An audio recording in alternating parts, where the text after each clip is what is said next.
Oh Lord, here we go again. I just dropped 2 tabs and I lost my friends. Oh Lord, here we go again. I just dropped 2 tabs and I lost my friends. I'm like, oh Lord, here we go again. Hey, what's up, everyone? Rip City Real Talk is back again here. Been a minute since we've done a pod. Craig Moshkow, Anthony Blaylock as your host as usual. So it's been a little while. We haven't done a pod in about a week and a half now, right before the Dame stuff came out, which we're going to get to today. So we have all sorts of fun stuff to chat about. Lots of news came out throughout the week, some small, some big, and a lot of stuff to discuss. As usual, subscribe to this channel, follow this channel. You can always follow us on Twitter, Instagram. We're on some other social media platforms. That all helps. We love to engage, ask us questions, etc. That being said, man, how are you doing? Pretty good. Really, it's been a tumultuous week. We were checking Twitter while we were on vacation. I was in San Diego with the family doing some fun beach stuff. We did some boogie boarding, and you just went camping and kayaking. So we were both a little sunburned and tired, but we got a big pod to record because draft is coming up, free agency is coming up. We got to get some of these topics done before we do our primers for those things. So I'm pretty excited to go through some of it with you today, and I'm feeling pretty good about this last week. I'm actually pretty optimistic. How are you feeling? Good, yeah. And I'm glad you brought that up. Yep, you were in San Diego. That sounds fun. I did get back from camping. I wanted to let everybody know that our video editor, Bryce, the guy who helps us with the editing on these videos, tried to kill me. He attempted to dunk my kayak into the water. He failed. He underestimated the power of my life jacket. So it's a quick shout out to him. I know he's probably sitting here, got his own version of events, but he can't do anything right now. He probably will try to do something, but just a shout out to him. People forget that he's a big part of our pod as well. He helps out with these videos. We appreciate you. But yeah, right into Blazerland. We'll start off with some of the smaller stuff. Again, some people have probably already heard a lot of this. They've already discussed it, but we're catching up, trying to do this more on a week to week and a half basis. And I'll start with the signing of Anisha Curry as an assistant coach. So that's a new thing that happened, pretty early last week. She was an assistant with University of Maine. She's was a former Oregon Duck and a former WNBA player herself as a point guard. So once again, in my opinion, pretty solid signing by Portland. I don't show anything wrong with it. She's a good defensive coach. Mm-hmm. Again, experience is kind of iffy. I don't know enough about the Maine basketball team. However, I do know that she hasn't had any NBA experience, so it is a little iffy, but this is great for her. I mean, it's a good spot to come in here. You're not going to have a major role in the team. Sure, Brooks is the top assistant, and you got some other guys that are going to come in here, but I do like that she's going to get that experience, and because to come back to Oregon, which is cool. Yeah. I don't know a ton about her resume either, and she's at the end of the bench. She's probably going to be the least experienced coach we have as far as NBA goes. I do like the eclectic perspective that we have across our bench. So we have experience at all different levels of basketball. I think Chauncey's doing a good job of getting different people on his staff. So she's going to bring something different than everybody else is. I think Roy Rogers is going to bring some stuff that we haven't seen before. So I like the fact that he's filling out the bench with voices that are not just your typical retread. Oh, they've been assistant coaches around the NBA for other guys, and I'm just going to retread them and have them bring stuff in that they used to do with the Timberwolves. Maybe we'll see some really off the wall stuff from our coaching this year. Maybe we'll see some really interesting plays drawn up. I think that's probably my favorite part of this hire is that it's just so eclectic. We're going to have so much going on, and we have no expectations for what they're going to bring, right? We really don't.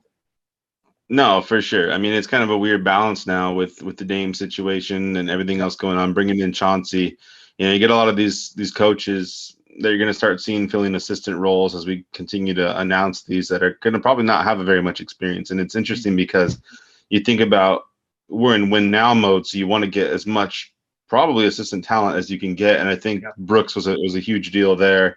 And now you can kind of afford to get some of these other people experiences. And if we end up having to rebuild, we'll discuss that. If we get to that point where that's a thing in the next couple of years, it's good to have some of these coaches who have already been in the system for a few years and being able to have some experience under their belt to work with young players if we do end up having to go down that path. So, yeah, I love the timing of it, too. I love right after, again, the Neil stuff just won't go away. There's more discussions on it with the interview and everything else that went on, the FBI investigation, et cetera, et cetera. So he goes out and like, hey, let's get this chick who's played for Oregon. This will make everybody happy. And that aside, I think it's a great move. and happy for her. So that's Yeah. that's the first little thing that we came up with. The other bit of news is a bit more recent, recent as of about I don't know 7 or 8 a.m. this morning, pretty early.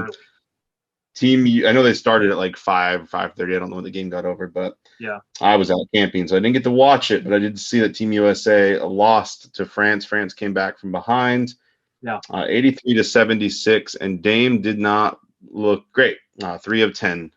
It was not super well done for him. Again, they're kind of getting some pieces there. They're starting to get some other guys coming in after the finals now, so they're still reworking that roster a bit. But this is go time. This is no longer the exhibition process or group play. This is the official. Like, you need to start winning games. You're going to get yourself in a situation where you can compete for a medal, and it's not great to start 0-1 in that regard, especially not to France. And the worst part is it was Evan Fournier who like just destroyed us. He had 28 points.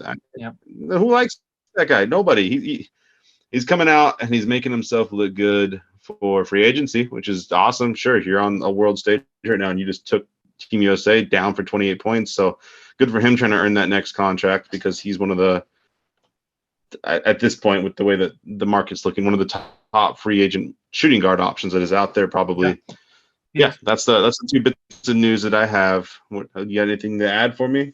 I don't. I didn't watch the Olympics either. I think I was nervous about this team. I've been nervous about it since we lost those 2 exhibition games. I mean, they don't look right, and they don't have the right team chemistry. It seems like they kind of thought we would sleepwalk our way through these Olympics, and it doesn't seem like that's going to happen. The other thing is, this is our first loss in the Olympics for men's basketball since 2004, I believe. It's kind of embarrassing. Although, here's what I would say. Not that this is a huge excuse, but for a lot of these guys, their seasons just finished within the last 6 weeks. Yeah. So they really haven't had as much time during the offseason as other NBA players would have going into an Olympics. So not to make excuses and not to say anything else, because Evan Fournier, I mean, he was with Boston. They made the playoffs. It is what it is. And he had a great game. I don't know why they're struggling so bad, but this team chemistry, this team makeup does not seem to work. I don't think we have bigs that are going to be able to defend, and I don't think we have enough initiators on offense. I think we have ISO players, but not offense initiators all like over. Chris Paul's. I just think it's just ISO ball. It doesn't sound good. Yeah, and when you're in I don't want to say European, because it's all over the world, obviously, but when you start to play in some of these different league rules and these teams play a little faster, it's a lot of ball movement. And you don't get foul calls. It's not James Harden foul ball where he's getting 30 free throws a game. It's just not going to happen. Nope. And you're right. Not having playmakers is rough. I mean, Kevin Durant, Dame, these guys are ISO scorers at the fullest. You're not going to see a lot of ball movement, and I think that helps these defenses lock them down a little easier. So we'll see. I mean, it's obviously just one game. There's still plenty of Olympics left, but not a great start. I wasn't as concerned as you during the exhibition games. I just figured, like you said, this is a weird year where these guys are getting out of a later season than normal. A lot of them were still playing big minutes in the playoffs. Just got done like within a month ago. So I wasn't too worried about it, but this does worry me because, again, France isn't necessarily a powerhouse in the Olympics. I wouldn't say Nicolas Batum and Evan Fournier should be that scary, but here we are, 0-1. And it just sucks that it has to be a start like this when Dame, right? It's his first Olympics. He's more or less been one of the headliners in the Olympics for Team USA, him and Durant. So to see a team led by him struggle sucks for a Blazers fan, especially when he goes 3 of 10 and doesn't look like he performed very well. So we'll keep our eyes on that. They're going to be playing a lot of games here in the next couple of days. So by the time we record again, we'll probably know what's going to happen with Team USA, and we'll have a lot to discuss there. So we'll follow that up. And that's pretty much all the news that I have. So it doesn't sound like you have anything to add. So I guess we could jump into our first main segment if you're ready for that. I am totally ready. You're totally ready. So the first main segment, the first big news, expected news, but big news, I guess, if you're a Blazers fan, is Norman Powell declines his players option. So the $11.6 million, he's like, I'm good. I'm going to go be an unrestricted free agent. Again, expected. We all knew this was going to happen for a long time. He wasn't going to take that much of a pay cut to come back to Portland. On the flip side of that, Portland is considered the strongest suitor for him. We're going to make a big push. We came out and said that we are going to be aggressive to bring him back. Neil's been spewing it all year that he wants to bring Powell back. He expects him in a Blazers uniform. And when Neil wants something, Neil typically sticks to it. Sure. That's kind of where I'm at with it. I mean, it's interesting. It's good to hear that we want to make a push for him because, quite frankly, he's one of the only things we can do in free agency. We don't have any money to go after free agents at all. So, thinking that you're going to be able to get him back because you have his bird rights to be able to go over the cap to go into the luxury tax to bring him back is really the only thing you can do, quite frankly. So we have to do it. I mean, we have to do it. We have to. There's two reasons. Number one, you can't trade away Gary Trent Jr. and then not retain Norman Powell because you would have had the asset. And we were big on this trade. We like this trade. We think that Norm is way better and way better makeup for this team. But when we were talking about this Powell trade, it's going to kill Neil's resume if he walks this offseason. So we have to basically give him as much money as we can, even if it means luxury tax, as long as Jody Allen gives him the green light. The other thing that I would say about this, he wants 22 million per year, probably 3 or 4 years. I don't know what type of contract he's looking for, but we know he wants a guaranteed 20 million. We know that he's probably a top 3 shooting guard in this free agency class, and there's no reason to think that he's not going to get that money from another team. So we're definitely going to have to pay it. How do the Blazers pay? Do we just do the birds right thing, go into luxury tax and bite the bullet? Is that what we have to do? You're going to have to. I mean, that's the only thing you can do. It's the only move you can make. You literally don't have an ability to do anything else. So you have to pay him. It's just like you said. I mean, obviously, when you look at the spectrum, I'm taking Norman Powell over Gary Trent every day. I like Gary. I've liked Gary. We talked a lot about this throughout the year. But Gary is limited offensively. He's limited to really just being a three-point shooter. Every once in a while, he can hit some mid-range shots, and he can get some other points when he's opportunistic with it. But he's not an offensive juggernaut. He's a three-point shooter. It showed up a lot when he went to Toronto. It showed up a lot when he was with us. He goes cold. He wasn't able to be relied upon, whereas Powell consistently got 20 points a game, and he did so with Dame and CJ both being out there as well, which tells you that he's efficient, that he gets his looks, and that he's an opportune scorer to be able to go out there with two guys that hold the ball a lot and still be able to produce. You also – people think that Trent wasn't going to get 20 million. I guarantee you Trent's probably going to get 17. I don't know as much now, but I still think he's going to get high 18. Toronto's probably going to pay it to bring him in. They obviously traded away Powell, who they had the rights to bring back in order to get Trent. He's younger. They just gave Van Fleet a bunch of money. I think they want to see Trent be either their small forward or their shooting guard going forward. So, it's not like you were going to be able to keep Trent for any less. So when I look at the same amount of money for two guys, and I compare the two guys, I'm picking Powell over Trent, 100%. I think the scary part for me, our best case is that we pay Norman Powell 3 years, 60 million, and we retain him, and we run it back next year with basically the same team. So the other thing is that's our best case. If he gets a deal we can't match from another team, let's say Detroit comes in with a bunch of money and we can't match that, then we have to figure out what we're going to do for our wings. And then we also have Derek Jones looming over our heads. The timing of a lot of this is going to be key because we're talking about trading CJ for something. We need to re-sign Norman to play shooting guard if that's going to happen. What if he holds out for a long time during free agency? There's a lot of what ifs over the next 2 weeks that are going to make up our stuff, and a lot of it's not in the Blazers' control as much as we would like Neil to have control of that, but he is going to do his best, I believe, and I do think that he's going to pony up for Powell. Well, nobody can pay Powell more than us. That's part of the birds, right? So it's not like Detroit can come out here and give him more money than Portland can give him. They literally cannot pay him more than we can give him. It's a matter of whether or not we want to go into the tax that far to bring him in, and I absolutely think you have to, just because you can't really afford to get anybody else back here. I don't know about best case scenario. You said best case scenario, and I'm gonna stop you right there. That is not the best case. The best case scenario is not keeping TJ McCollum and Norman Powell and running the back with that same 6'3" guard lineup and calling him a small forward and going from there. Absolutely not. Best case scenario is he ends up being your shooting guard because we trade TJ. Sorry, that's best case scenario.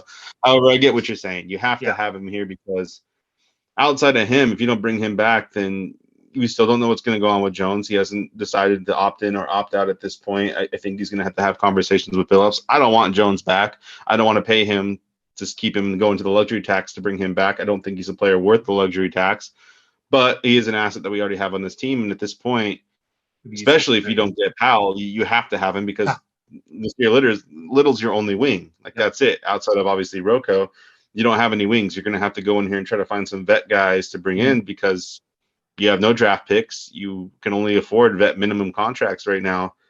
So there's not a lot you can do if you don't bring that Powell. So it has to be done. I mean, there's absolutely no possible way you cannot do it. Even if you do keep CJ, you have to keep Powell as your small forward because you don't have any way to go out and get anybody better, and that's just things are gonna spiral very fast if you don't. Yeah, I'm with it, and we all want Powell to re-sign. If you're a Blazers fan, there's no better allocation of that money, I don't think, right now that's going to impact our team more. So let's move past it because we'll talk a little more about some of the stuff as we keep going. Sure. But I'm super curious because even I don't know this week who is the mystery person behind the curtain, who is the blazing new trailblazer blazing of the week. Oh, we get into that segment earlier. I guess we're cruising through the podcast. Yeah. Don't keep me waiting, man. I know. You're very excited. Everybody's excited. The only reason they watch this is for the blazing new trails player of the week. And I am throwing you a curveball. And not just one curveball, my friend. You are going to be going to first base because I got 1 ball, 2 ball, 3 ball, 4 balls, 4 curveballs for you. I know. People are like, what? That's unheard of. Absolutely, it's unheard of. So this is going to boy, I know you know who it is. Stop it because you're ruining the excitement.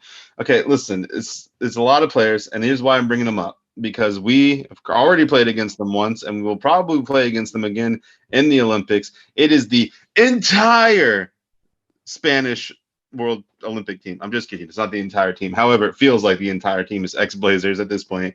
So Sergio Rodriguez played from the Blazers from 2006 to 2009, 3 years with us. We brought him in from Spain. He played backup point guard mostly for us. He had a couple stints where I think we started in 2009, but he basically played there with Blake, and he was a backup. So not too much of a role player. Victor Claver, I hope I said his name right, played with us from 2012 to 2015. If you remember right, we actually drafted him, and he stayed in Spain for quite a few years. We brought him over after like 2 or 3 years or so. It was a while. Yeah, and then he brought him over, didn't do anything with Portland. He was a deep bench guy, had a good run in Spain. They thought he'd be a little more than he was. He wasn't. This one's kind of a joke, but technically he's an ex-Blazer.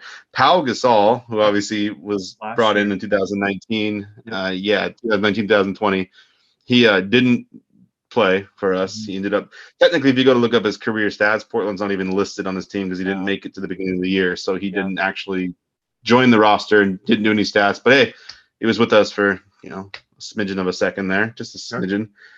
And then my favorite final person on this list, I think a lot of Portland's, if you were a fan before Dame and the Brandon Roy era, you would remember good old Rudy Fernandez. He was the Spanish sensation to come over here. It was a big deal when we drafted him and brought him over. He played with us from 2008 to 2011. Yeah. He originally broke the Blazers record for most threes as a rookie before Dame took that from him. So he was, it was a big deal there for a bit. I'll never forget the play where he went down and hit a 3 against Boston. They inbounded the ball. He stole the ball, rolled around, hit another 3 to beat the buzzer at halftime. It was, it was really fun. He was supposed to be a big deal. He ended up kind of losing his role to Roy. He ended up playing off the bench. He never started because of Roy. He got unhappy with Portland and took off, decided to go back to Spain. Yeah. And that's where he's been. He's made a great career. Obviously, that was 2008, 2011, and he's still on their Spanish team. They're still out there playing. They're getting destroyed. At least they got destroyed by Team USA, but they're out there. All 4 of them are still playing in this league. You're talking about Sergio Rodriguez back in 2006, so it's been 15 years since he was in the NBA. Claver was old. Yeah, Claver was 2012, 2015, so not as bad for him. Yeah. But yeah, Rodriguez, he played in the NBA in 2009 for Portland, had a couple other teams that he played for a little bit. But yeah, we're talking when he came to the league, that was 15 years ago. So he's still out there. And obviously, Pau Gasol's ancient. At this point, ancient. So yeah, cool. It's just fun. It's just cool to see. A lot of people don't know these guys. We're Blazers. So I'm glad to present these new players or these ex-Blazers to you. Yeah. And to let you know what they're up to these days. They're all still in Spain playing on the Spanish team and different teams throughout Spain in their leagues. So pretty cool stuff. I'm pretty excited for that. That was it's fun when I saw that some of those names pop up when I was looking at the box scores. It is cool. And it's it's interesting to hear all these ex-Blazers. I was shocked when I heard about Luis Scola. Did you see the pictures of him for Argent? I think he's on Argentina's team, and he's like almost 50 or something like that, and he's still playing in the Yeah. Olympics. It's astonishingly crazy to think about. And then we roll out this all-star squad, and we can't even beat these guys. Evan Fournier, yeah. Whatever. It is Nicolas what it is. Batum. Batum's on the French team. I saw him get 5 points. He's still kicking, but yeah, it's yeah, it is crazy. It's crazy to think that some of these guys are still. I mean, good God, Spain, you don't have anybody else. You're still rolling out Sergio Rodriguez after just 15 years. Like, figure it out. Really don't. That's what's up. Yeah, it's been interesting for sure, and I love the Blazing New Trails being multiple ex-Blazers, which is fun to see the Avengers come together in Spain there. Yeah, the Spanish connection. I think that's what they called Rodriguez and Rudy Fernandez for a while because they played that 1 or 2 years together. So that was exciting. But yeah, that's what I got for them. Cool. And that kind of takes us. We're cruising along, but I think these next 2 segments are going to be a little longer. There's going to be some cool stuff to come over. These are the 2 big ones. I think the fans already probably know what we're talking about. And I'm going to start with. You want to start with CJ or Dame? What do you want to do? I'm going to let you pick. So I do want to. Okay, let me lay out the Dame stuff. It's been laid out plenty of times, but basically, so we wake up. Do the Dame stuff. I can't remember what day we woke up, whether it was Tuesday or Wednesday. It was one of those random. I think it was Wednesday. It was Monday. It was Monday. Okay, so we wake up. It was the day before you posted the pod. It could be wrong. Yeah, I can't remember. Anyway. So we wake up and there's right at 7 or 8 o'clock in the morning. There's a Henry Abbott post or True Hoop basically says Dame's going to demand out in the next few days. And we start to panic, and I think everybody on Blazers Twitter starts to panic, and Blazers Twitter goes into a total uproar for probably 2-3 hours. We have no idea what to think. We know he's unhappy, but we figured we had more time to make moves. And then a couple hours later, Chris Haynes comes out and says, Dame's okay, everything's fine, but he wants to make a statement today at the Olympics. So we had to wait for 3 more hours. So now we're waiting even longer. Yeah, it felt like 3 or 4 hours. So then 4 hours passes by, and still Blazers Twitter's going crazy, and NBA Twitter's going crazy because they're photoshopping Dame into all the different jerseys and they're mock trading, and they're doing all these things. Now we're all still sort of panicked because we really don't know, and he hasn't said anything yet. And Dame is a master communicator, so we know that he's going to be smart about it. When Dame comes out, in my opinion, here's what he did. Dame put pressure on the front office and specifically Neil O'Shea and Jody Allen to bring in an all-star next to him and change the entire team makeup, not just trade one person, not just maybe like make some fringe moves, not just bring in one wing player and hope that they're going to make the difference. Literally, he said, if you guys can't put a team around me specifically to win a championship, I am going to leave. I am unhappy. And he said he doesn't know his future yet. I do think he's going to play as a Blazer this year. His Instagram posts have been very clear about that, I think. And I think that the Olympics are a good test of his skill to show him where he's at right now. But I just want to lay it out. And I think that's what he did, was put the most pressure he's ever put on the front office since he came to Portland. He's done some stuff. Last year in the middle of the year, he kind of said, he vaguely to Chris Haynes said, they haven't given me enough help. And I think that report came out halfway through the year last year. But this was very clear, very apparent as to who he was addressing. He's saying, you guys got to make moves. Is there anything else that I'm missing there? Is there anything that you want to add that you're interpreted? I don't know if it was quite that dramatic, but I'm definitely on the same page as you in some extent. I mean, I don't believe it was quite that elaborate, but he definitely came out and said this team as it is not good enough to win a championship. This is not a good enough roster. That moves do need to be made. Take that for what you will. He didn't point out any specific names. To me, he's saying, Neil, you need to trade CJ without him coming out and saying trade CJ, because you can't do that to CJ. CJ's your bro. And if you don't trade CJ, you don't want that kind of animosity on the court between you two. You guys are your running mates, and you both play a similar role, and you have to be able to vibe together as 1 and 2 options on the team. But he said trade CJ. I mean, for more or less words, that's what he's coming out and saying. He's saying that this is it. And he has to know, he can't be – Dame's not a dumb guy. He can't be so, I don't know how to put this, so absent-minded to not realize that this team is strapped right now. What do you think they're going to be able to do? That's the only move that you can make that is going to do anything for this team, whether you're trading CJ for another star, or you're trading CJ for picks, or you're trading CJ for young assets, and you're opening up that cash in order to go out and be able to sign somebody. There's a lot of avenues that you can take with the CJ stuff. Yeah. But either way, that's the one move you can make. And Dame has to know that when he comes out and says it. He also says, you're absolutely right, I don't know what my future holds. That is different. That's take different. notes, fans. Take notes, Yes, because that's before Dame was saying, "I'm going to finish my career here." Now he did yes. say he wants to finish his career in Portland. That's kind of where he said, "But I don't know what the future holds. Things need to change." Okay, I mean, you told me this a little while ago, and I think fans need to hear it. You know, Dame is starting to creep out of the Portland realm. He's in Space Jam, right? He's in LA and Hollywood with Dame or not with Dame, with LeBron and Anthony Davis and some of these other guys. Now he's in the Olympics team. He's over here with Kevin Durant and Bradley Beal and all these other guys, and he's starting to get this exposure, and he's talking to these guys, and this starts to bring Dame out of the Portland area. The media's Yeah. been there with him for a couple of years now. He's obviously, with the playoff experiences that he's had, we've had a lot of primetime games, so he's starting to get more and more popular outside of Portland anyway. But I think a weird note of this and something to pay attention is Bradley Beal. This is interesting to me. And again, this could mean nothing, but Bradley Beal came out, I think it was 2 years ago or last year, and basically said, "I'm going to finish my career in Washington. I love the model that Dame." He quoted Dame specifically and called Dame out and said, "I love what Dame's doing in Portland. I want to be that for the Wizards." And now Bradley Beal's coming out basically demanding a trade as of 2 days ago. He's basically sitting saying, like, "Yeah, I don't know. I need this team needs to show that they can continue to win," as if they didn't just bring you Russell Westbrook to try to help you out. I mean, it's like, so now you're starting to see him like, "Yeah, I want to get out of Washington now. I want to go somewhere else." And I think that's odd that the timing of this comes down when he's sitting here playing with Dame. Yeah. After he calls out Dame for being his inspiration for wanting to be loyal and staying to Washington, now the stuff all comes out. It made me nothing. I read between the lines a lot. That's kind of one of the things I do. And if I'm being honest with you, that's foretelling to some of the conversations that somebody like Bradley Beal potentially is having with somebody like Damian Lillard. Yeah. Yeah, it gets interesting. I think you're right. I think you told me about 2 years is probably this year, and quite frankly, next year very well could be Dame's last year, if not this year, if we don't make any major moves in this offseason or next offseason before he has a chance to really push his way out. He's going to be up there about 34, 35. You're going to start to see him in his last couple of years want to go join a team where he feels he can get a championship if you do not make the moves to do it. And there's only so much you can do. Now, he did post an Instagram post with him standing on the pinwheel. Take that for what you will. He's come out. Very first thing he said when he was in his interview was, "It's not true."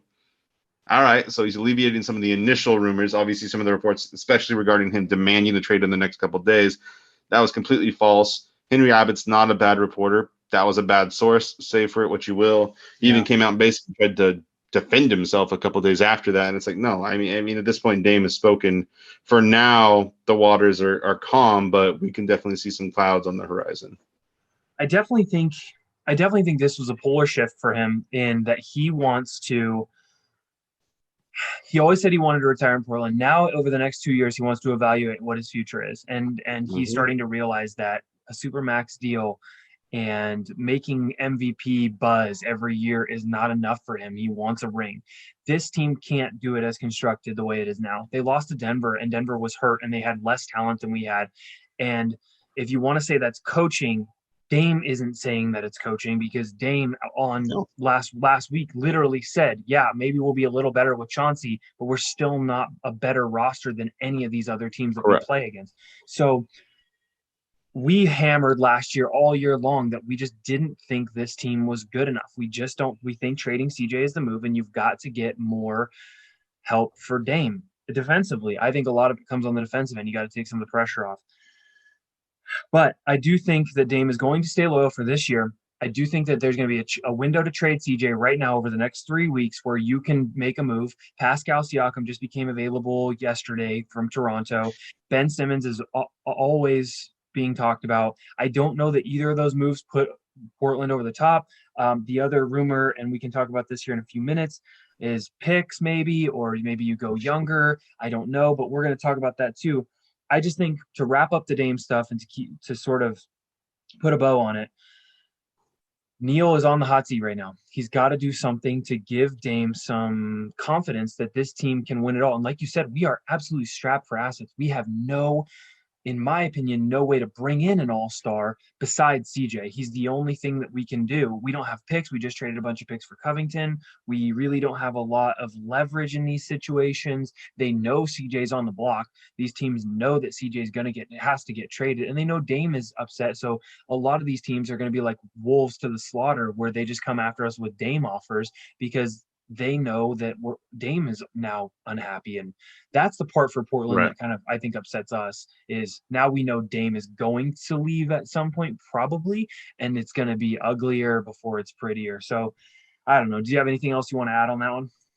No, I just like to say that it came from Dame's mouth himself that coaching wasn't the main issue. That he did say that, yeah, Chauncey might make us better, but the roster is the problem. Sorry, all you fire stocks people. That came from Damian Lillard's mouth himself in just an interview addressing his future with Portland. So yeah, sure, Chauncey's probably going to make us a little bit better. Stocks got stale, but you want to sit down and look at this roster. Your team captain's coming out saying your roster's not good enough. Yeah, it is what it is. So no, I think you hit on the nail on the head there. It's a good segue to the next bit of the news that we kind of have, rumors, news, whatever you want to call it, and that is the CJ stuff. That is the CJ news that broke a couple days ago, stating essentially that Neil is turning down offers for CJ right now regarding lottery picks. Mm-hmm. So it's not to say that he's turning down CJ offers. It's to say that right now he doesn't want picks for CJ. Mm-hmm. That came into light right after the Jason Quick article. The Jason Quick came out, and I don't know where this came from. I don't know how it materialized. I didn't read the actual report personally, but I know that there was word of the 4th overall pick coming into play for CJ. Now, I don't know what else that entails. Maybe they're going to give us the 4th pick for CJ, but they also wanted Little or Anthony. I don't know. I mean, there's other things that come into play there, but the rumor was that it was the 4th overall pick for CJ. Yeah. You're Neil. What are you doing, man? Are you doing that or no? Well, here's the thing, and I think that Blazers fans immediately know this. You cannot take a top 4 lottery pick who's going to be a project and sell that to Dame as, okay, well, you have 2-year window, right? Let's go ahead and cash that in with some lottery pick, because these lottery picks do not become really good players for 3 to 4 years. And by then, Dame's window has closed. So if you do that, if you trade CJ for a top 4 pick, yes, you might get a really good player, but it's for the next era. It's the post-Dame era. Now you've opened your rebuilding window. So I don't think you can do that if you want to retain Dame. The other thing is, if you trade CJ for a top 4 pick, now you have to re-sign Powell. And I don't understand how you're going to make the salary work, because when you do that, so let's say you're going to trade Cleveland, you'd have to take Love back. I don't think you can just dump CJ for a pick. You have to make salary match, don't you? Depends on what's coming back. So no, if you dump CJ for a pick, you don't have to make salary match. You're just losing salary. That's good for Portland. That'd be good. I mean, that is ideal. You're getting off of CJ's contract and getting a high pick.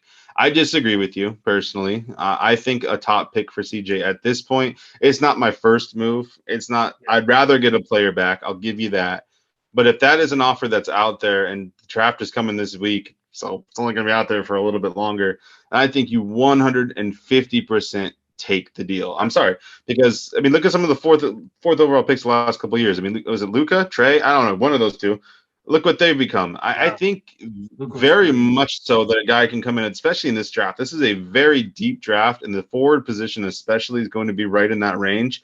And if you're telling me that you want to go out and get the top 1 or 2 small forwards in the draft, put them next to Dame, get rid of CJ's contract, I'm doing it. I'm sorry, because now you have $30 million plus to go out there and potentially get role players, a bench, maybe another pretty good player. You're already going to bring back Powell, so now your shooting guard position is probably better, at least fit-wise for Dame. We've talked about that throughout the year.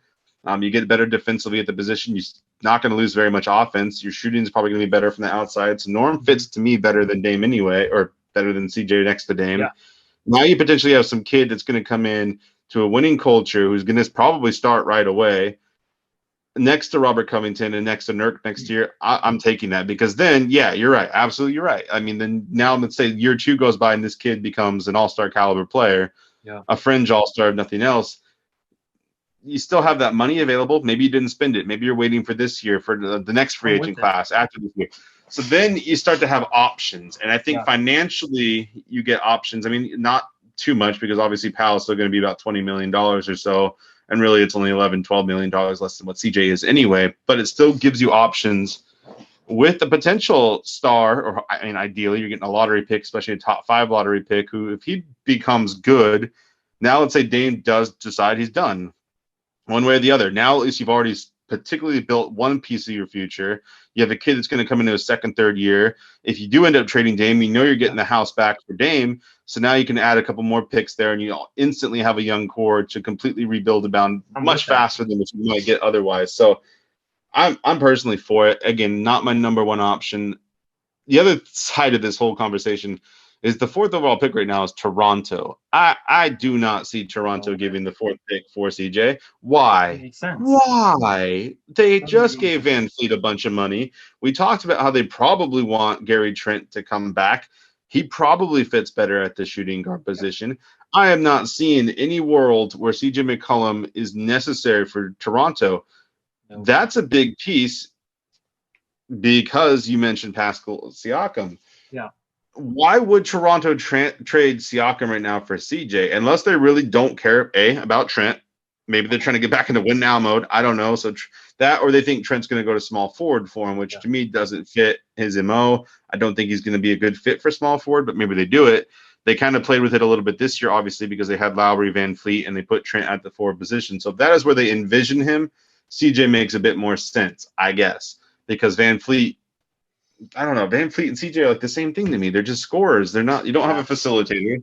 No. CJ's good with the ball in his hand, but he's not a facilitator. And Trent definitely isn't going to handle the ball. So age, like he's so much older than the rest of their team. CJ is coming up on 29 years old. The rest of their team is like 25 and under. It doesn't make a lot of sense. That's part of the reason they got rid of Norm. I get it. I understand it. I just think the optics to Dame are really dangerous right now. The other thing is, we don't know who's going to become available over the next 2 weeks due to free agency and money. Right. We have no idea what CJ could garner in a package. So you can't sell him before the draft, because what if in 2 weeks Brandon Ingram becomes available and you feel like he's a better fit, and New Orleans needs shooting, and there's just all these things that could pop up due to free agency. So if you sell CJ now before the draft, I do think you could re-sign Powell and run it back with whatever team you get. And I agree with you, you'd have a lot better cap situation. Oh, the money would be so tempting and tantalizing right now. I want money so bad. But like I said, it's not going to be a world opening, because you considered Powell versus CJ, it's only like a couple, $10 million difference still, or so. So it'd be enough. You're still right there at the cap, but the flexibility over the next couple of years, because CJ just keeps getting bigger and bigger. Yeah. The inflation on that contract is what's scary.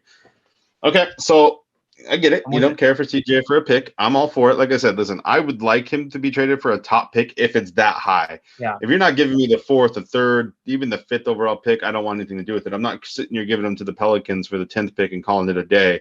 Obviously, he's not going to Golden State, who's been, at this point, rumored to want to get rid of their picks for a big move, blah, blah, blah. So I'm for it if it's going to be a high pick. I get why you don't want to, because you never know who's going to become available. Sure. Let's say we don't trade CJ then for a pick, which is fine. Then we've heard some other names come up, and we're going to revisit these a little bit, because we had Pascal Siakam. Yeah. His name came up. He's been available. Everybody seems to think that the Blazers need to go out and get him immediately. I'm skeptical. I've heard CJ's value is better than we thought. I think you and me kind of thought CJ was going to have decent value regardless. People thought he was going to be worth nothing. I thought him at the mid-tier range. I don't think he's obviously going to draw back an all-star, like a big-time all-star, but I think there's some of those fringe guys that he's definitely able to get. And obviously the rumors around right now are that he's getting more value and more interest than originally anticipated. So maybe you do make a move for a player. Yeah. Pascal Siakam is probably one of the level of players that you can expect to get back from CJ. Is this a guy that you want? I know I kind of brought up some of the reasons I just mentioned with Toronto maybe not wanting him, but if Toronto's like, give us CJ, take Pascal, he's a $30-35 million a year guy too, right? So again, you're in the same situation as we talked about with Chris Middleton, as we talked about with Ben Simmons. His contract is quite a bit. He was most improved player. He's been pretty good, but he also wasn't good enough for Toronto last year and the year before. They won the finals. They get rid of Kawhi. They still have most of the same roster. Granted, some of their bigs have moved on, mainly because they thought that he was going to be a good enough power forward to really get it done. And Toronto's been bad. They haven't been very good, and he's supposed to be one of their top guys. Yeah. That's what scares me. That's why I'm skeptical. What do you think on Siakam as a player, as a Blazer, as a fit? I think a fit would be good because I think he's a very good defender all the way through the front court. He can help you out a lot. I do think most of his scoring is coming from down low. He's not a great shooter. He's not going to be outside, and he's not a fantastic facilitator either on offense as a hub. So I think that he would be a good fit, a solid fit. I would prefer him over Tobias Harris. I would prefer him over Ben Simmons. I would prefer him over, I mean, of all the names that have become Okay. available, of all the Okay. names that are, of all the trade block guys, I would probably prefer Pascal, because I don't see Ben Simmons' offense getting much better. I know that he has room for growth, but Pascal can continue to get better. He can continue to stretch. He can continue to shoot. He has a refined offense that you can count on for 15 to 18 points per game and maybe more. You know, he's scored 40 in the past. So has Simmons. I know Simmons has scored 42. That's his career high. But I would still prefer Pascal. I think he's a more solid, more versatile guy on both ends of the floor. And Simmons is more just like a point of attack defender and a passing guard on offense. What do you think of Pascal? You're limited. These two limited? Well, here's the first thing I'm going to say, and this is the only thing that really matters if you're a fan, and this is keep a straight face. Okay. The last time, all right, this is history. These are facts that I'm throwing at you. History and facts. The last time Pascal Siakam played with Norman Powell and a superstar level player, he won a championship. Okay.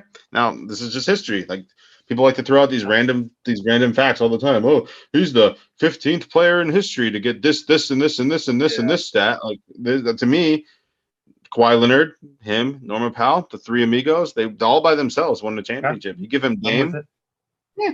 But in the real side of this, I like him. I think you're right. Again, I'm skeptical because I haven't seen him play very well, but I also think that Toronto's been in a weird flux. I mean, Lowry's been injured. He's been banged up. He probably knows he's been on the way out for a while, so I don't know how much oomph that he's had left. They've been going very young. Yeah. I just would like to, again, just like Aaron Gordon, like I would have liked to see him take that team by the reins when he had a chance, and in the East, for goodness sakes, and try to continue to make them a competitor. They just won the finals. You tell me, I mean, yeah, Kawhi Leonard's a big deal, but you pretty much brought back most of that team with him leading the charge after the way he played in the finals, and he played great that year. Mm-hmm. I just wish I would have seen more. However, I do think the inside scoring in his age is perfect. We haven't had a power forward in a long time. He's no Giannis, all right? He's no Anthony Davis, but he is a good inside scorer. He can hit the three. We don't know what's going to happen with Nurk. We have no idea what's going to happen with Nurk. The money's going to be weird the next couple of years. You may not be able to bring Nurk back. He may not be willing to take another cheap deal, even if he is amigos with Dame. So that kind of opens the door. Yeah, you're going to need somebody down low to be able to score, run pick and roll with Dame if Dame decides that this is going to be his future. And it kind of opens the door for you to go out and get a very defensive-minded center who just gets you some rebounds. Some, you can use Siakam now to be your inside scorer versus Nurk if you decide to go that route, and it kind of lets you play around. Centers are cheap. You can get a cheap center. You got to get a Steven Adams on a veteran deal next year, cheap deal, make him your center to put with Siakam, and you're looking good.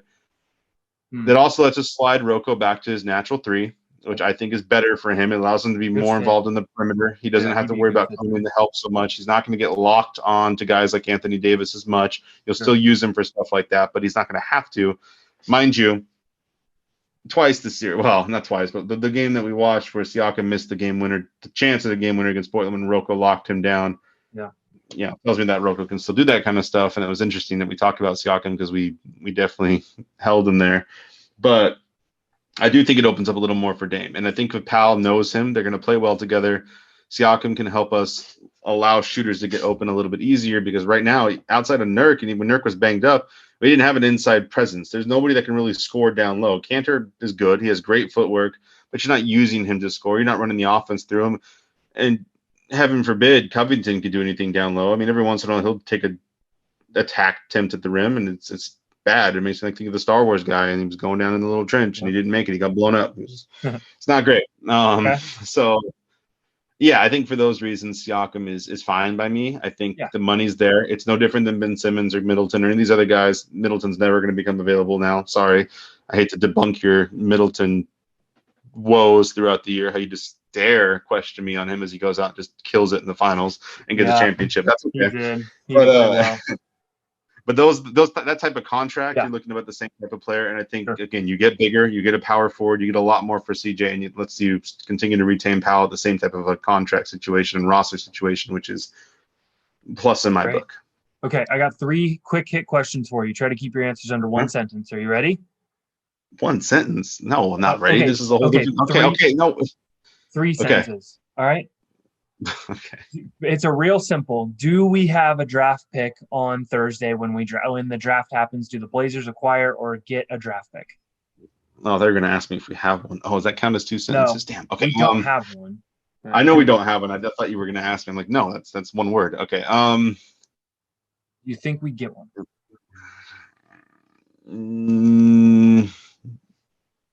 No, I do not think we get one. I don't Okay. think we have the assets. You're not trading Little or Amp. The only way you get a draft pick at this point is A, if you trade CJ, or B, if you use Jones in a sign-in trade to try to get a pick with him. Yeah, he'd have to opt in. Okay. You'd have to opt in, you have to convince him, and then trade him somebody. So, no. Okay. Is CJ traded on draft night or after free agency? What is the timing? What is more likely that CJ is traded? Well, after our previous conversations, I don't think he's traded by draft night because Neil's rejecting offers. I do think he's traded after free agency if he gets traded, because things will open up and we'll start to see how rosters are going to be fully built. Okay, perfect. Is there someone in the draft you've scouted and looked at and liked for the Blazers, or have you done any research because we don't have any picks? Absolutely not. I've done little to no research. We didn't have a pick. I'm gonna be honest with you. If we had a pick, I'd start to look in that area and I start to kind of see what the mocks are saying about where we're at. We have no pick. I don't care. Now, I was probably going to start to do a little more research before our next pod as we come up to the draft, because I wanted to be prepared in case we did trade CJ for one of those lottery picks. But it just doesn't seem like Neil's going to make that kind of a move. Probably not. He's already rejecting him. So I was leaning towards, it's not worth it because we don't have a pick.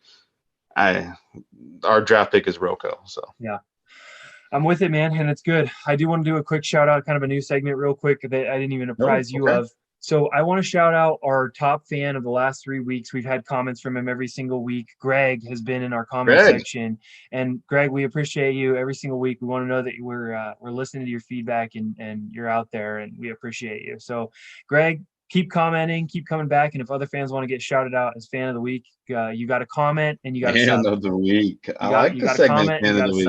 Yep. So that's all I got. Appreciate it. Anything else you want to pitch in here? No, honestly, man, I think we covered pretty much everything I wanted to cover this week. Is again, next week I know we said this last week, we're not we prepared as much as we like. Next week will probably be more of a free agent primer. We were going to do it this week, but we had so much other news. The Dame news broke, the CJ trade news broke, the Powell news broke. There's too much. We don't want to overwhelm everything. We want to have a little bit of time. Granted, we don't have a lot of money. We have no money, quite frankly, but there are still plenty of vets that are out there that we can get minimum contracts to. There's a lot of names that I think for backup centers that are going to start coming up. And hopefully by then we have a slightly more clear idea of where things might be leaning towards rumor-wise. We'll know for sure. Powell's really looking forward to coming back to the Blazers.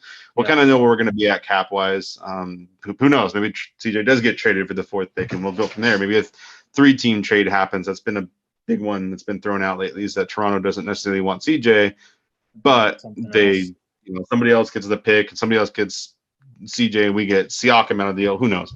So hopefully we'll have some more information about where Blazers are going to stand officially. But we will break down some of the cap situation. We'll break down some of the free agents that are out there, and we'll hopefully have some more information. And by then, I think the Olympics will be pretty close to done. We're going to try to record next Sunday, I think, to get it out there for you guys before free agency hits on August 2nd. Yep, we're going to do it. And it's a really exciting couple weeks, because literally any day now you could wake up to trades. You could wake up to people becoming available. So keep your phones on you and like and sub so you can get our next video. Yeah, appreciate the support again, everybody. Thanks again. Rip City Real Talk out. We out.